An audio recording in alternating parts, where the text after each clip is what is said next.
ರಾಜ್ಯದ ಮತದಾರರಿಗೆ ಮತ್ತೊಮ್ಮೆ ಗುಡ್ ನ್ಯೂಸ್. ನಾಳೆಯೇ ಎಸ್ಐಆರ್ ಕೊನೆಯೆಂದು ಟೆನ್ಷನ್ನಲ್ಲಿದ್ದವರಿಗೆ ಇದೀಗ ಸಿಹಿ ಸುದ್ದಿ ಸಿಕ್ಕಿದೆ. ರಾಜ್ಯದಲ್ಲಿ ಎಸ್ಐಆರ್ ಪ್ರಕ್ರಿಯೆ ಅವಧಿ ಮತ್ತೆ ವಿಸ್ತರಣೆ ಆಗಿದೆ. ರಾಜ್ಯದ ಮತದಾರರಿಗೆ ಮತ್ತೊಮ್ಮೆ ಗುಡ್ ನ್ಯೂಸ್ ಸಿಕ್ಕಿದೆ.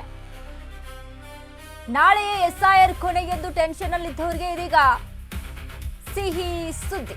ರಾಜ್ಯದಲ್ಲಿ ಎಸ್ಐಆರ್ ಪ್ರಕ್ರಿಯೆ ಅವಧಿ ಮತ್ತೆ ವಿಸ್ತರಣೆ. ಆಗಸ್ಟ್ 17ರವರೆಗೂ ಬಿಎಲ್ಒ ಮನೆ ಮನೆಗೆ ಭೇಟಿಯನ್ನ ಕೊಡ್ತಾರೆ. ನಾಳೆ ಮನೆ ಅರ್ಜಿ ಸಂಗ್ರಹಕ್ಕೆ ಕೊನೆಯ ದಿನವಾಗಿತ್ತು. ಬಟ್ ಇದೀಗ ಮತದಾರರಿಗೋಸ್ಕರ ಅವಧಿ ವಿಸ್ತರಿಸಿದಂತ ಚುನಾವಣಾ ಆಯೋಗ ಎಸ್ಐಆರ್ನಲ್ಲಿ ಭಾಗಿಯಾದವರಿಗೆ ಮತ್ತೊಮ್ಮೆ ಅವಕಾಶ. ಆಗಸ್ಟ್ 18ರಿಂದ ಮತಗಟ್ಟೆಗಳ ತಾರ್ಕಿಕ ಮರು ಹೊಂದಾಣಿಕೆ. ಆಗಸ್ಟ್ 24ರಂದು ಕರಡು ಮತದಾರರ ಪಟ್ಟಿ ಪ್ರಕಟ ಆಗುತ್ತೆ. ಸೆಪ್ಟೆಂಬರ್ 23ರವರೆಗೂ ಆಕ್ಷೇಪಣೆ ಸಲ್ಲಿಕೆಗೆ ಅವಕಾಶ. ಅಕ್ಟೋಬರ್ 10ರಂದು ಅಂತಿಮ ಮತದಾರರ ಪಟ್ಟಿ ಪ್ರಕಟ ಆಗುತ್ತೆ. ಎಸ್ಐಆರ್ ಪ್ರಕ್ರಿಯೆ ವಿಚಾರಕ್ಕೆ ಸಂಬಂಧಪಟ್ಟಂತೆ ಗುಡ್ ನ್ಯೂಸ್ ಸಿಕ್ಕಿದೆ. ರಾಜ್ಯದ ಮಂದಿ ಚಿಂತೆ ಮಾಡುವಂತಿಲ್ಲ.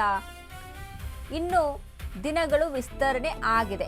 ಆಗಸ್ಟ್ 17ರವರೆಗೂ ಕೂಡ ಬಿಎಲ್ಒಗಳು ನಿಮ್ಮ ಮನೆಗೆ ಬಂದು ನಿಮ್ಮ ಎಸ್ಐಆರ್ ಪ್ರಕ್ರಿಯೆಯನ್ನ ಆರಂಭಿಸ್ತಾರೆ. ಎಷ್ಟೋ ಜನಕ್ಕೆ ಎಸ್ಐಆರ್ಗೆ ಅಂತ ಬಿಎಲ್ಒಗಳು ಅವ್ರ ಮನೆಗೆ ಬಂದಾಗ ಡೋರ್ ಲಾಕ್ ಆಗಿರ್ಬೋದು, ಅಥವಾ ಎಷ್ಟೋ ಜನ ಕೆಲಸಕ್ಕೆ ಹೋಗಿರ್ಬೋದು, ಅಥವಾ ಬೇರೆ ಕಡೆ ಊರಿಗೇನಾದ್ರೂ ಹೋಗಿರ್ಬೋದು.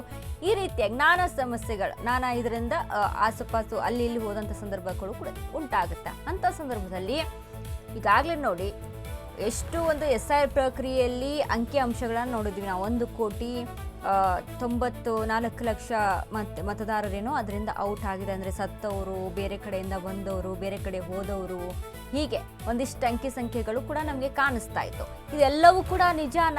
ಇಷ್ಟು ಮತದಾರರು ಇಲ್ವಾ ನಿಜಕ್ಕೂ ಕೂಡ ಅಂತ ಗಮನಿಸಿ ನೋಡಿದಾಗ ಮತ್ತೊಂದಿಷ್ಟು ಅನುಮಾನಗಳು ಸೃಷ್ಟಿಯಾಗಿತ್ತು. ನಿಜಕ್ಕೂ ಅಲ್ಲಿ ಕರೆಕ್ಟಾಗಿ ಎಸ್ಐಆರ್ ನಡೆದಿದೆಯಾ, ಅಥವಾ ಎಸ್ಐಆರ್ಗೆ ಹೋದಂಥ ಸಂದರ್ಭದಲ್ಲಿ ಅವ್ರ ಮನೇಲಿ ಇಲ್ದಿರುವಂಥ ಕಾರಣಕ್ಕೆ ಈ ರೀತಿಯಾಗಿ ಏನಾದರೂ ಆಗಿದೆಯಾ? ಹೀಗೆ ನಾನಾ ಥರದಂಥ ಚರ್ಚೆಗಳಾಗ್ತಾ ಇತ್ತು. ಇನ್ನು ಅದ್ರ ಜೊತೆಗೆ ನಾಳೆನೇ ಲಾಸ್ಟ್ ಡೇಟು ಎಸ್ಐಆರ್ಗೆ ಅಂತ ಹೇಳಲಾಗಿತ್ತು. ಹಾಗಾಗಿ ಎಸ್ಐಆರ್ನಲ್ಲಿ ಪ್ರಕ್ರಿಯೆ ಆಗಿದೆಯಾ ಇಲ್ವಾ ಅನ್ನುವಂಥ ಟೆನ್ಷನ್ನಲ್ಲಿ ಜನ ಲಾಸ್ಟ್ ಡೇಟ್ ಅಂದ ತಕ್ಷಣ ಲಾಸ್ಟ್ ಡೇಟಾ ನಮ್ದಿನ್ನೂ ನಾವು ಎಸ್ಐಆರ್ ನಾವು ಮಾಡಿಸೇ ಇಲ್ವಲ್ಲಪ್ಪ ಅನ್ನುವಂಥ ನಿಟ್ಟಿನಲ್ಲೂ ಕೂಡ ಚಿಂತೆ ಮಾಡ್ಕೊಂಡು ಕೂತಿರ್ತಾರೆ.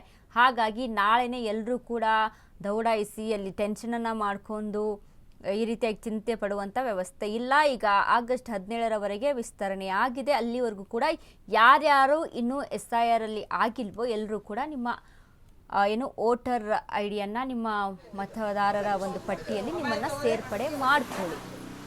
ಒಂದು ವೇಳೆ ಇದು ಮಿಸ್ ಆಯಿತು ಅಂತ ಅಂದರೆ ಬೆನಿಫಿಟ್ಸ್ಗಳು ಮುಂದೆ ಮಿಸ್ ಆಗ್ತಾ ಹೋಗುತ್ತೆ. ನೀವು ವೋಟರ್ ಮತದಾರರ ಲಿಸ್ಟಲ್ಲಿ ಇಲ್ಲ ಅಂತ ಅಂದರೆ ನೀವು ಇದೀರಾ ಅಥವಾ ಇಲ್ವಾ, ಈ ರೀತಿಯಾಗಿ ಯಾವುದು ಕೂಡ ಯೋಜನೆಗಳಾಗಿರ್ಬೋದು ಮುಂದಿನ ದಿನಗಳಲ್ಲಿ ಕಷ್ಟ ಆಗುತ್ತೆ. ಸೊ ಹಾಗಾಗಿ ಆಗಸ್ಟ್ 17ರವರೆಗೆ ದಿನಾಂಕ ವಿಸ್ತರಣೆ ಆಗಿರುವಂಥದ್ದು. ಯಾರ್ಯಾರು ಇನ್ನೂ ಎಸ್ಐಆರ್ ಪ್ರಕ್ರಿಯೆ ಮಾಡಿಲ್ವೋ ಎಲ್ಲರೂ ಕೂಡ ಎಸ್ಐಆರ್ ಪ್ರಕ್ರಿಯೆ ಮಾಡ್ಕೊಳ್ಳಿ. It's a very important.